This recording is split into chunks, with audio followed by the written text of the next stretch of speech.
An avalanche of documents released by the Department of Justice, from police reports and court docs to personal messages and travel logs, as well as a massive amount of photos of Epstein and the powerful men that often surrounded him, ranging from celebrities like Mick Jagger, Kevin Spacey, and Michael Jackson, to politicians like former President Bill Clinton, who was featured heavily in the latest document release. President Donald Trump, who was once friends with Epstein before they had a falling out, was mentioned only rarely in the files, although the release did include this picture showing a photo of the president sitting in a drawer. On Saturday afternoon, that photo was one of at least 16 files that appeared to disappear from the DOJ website. Spectrum News reached out to the DOJ for an explanation of this removal, but have not yet heard back. Most of these photos were released without context, and none of the men pictured have been accused of wrongdoing tied to Epstein's crimes. This is not a real release. Many lawmakers are criticizing the limited release because the documents are full of redactions, with many pages completely blacked out. The DOJ has also conceded in this letter to Congress that the release is incomplete,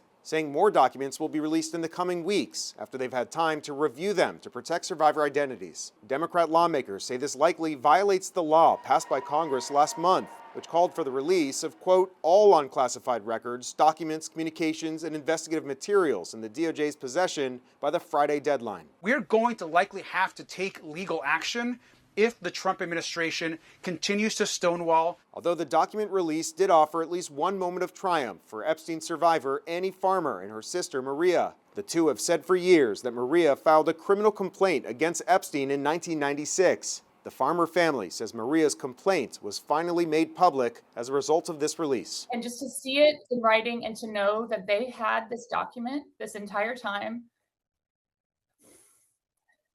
and how many people were harmed after that date. And the bill passed by Congress does allow for certain redactions. That includes for national defense, foreign policy, anything that would jeopardize a federal active investigation, and of course, anything that could give away the identity of a survivor. Reporting here in Washington, I'm Evan Koslof, Spectrum News.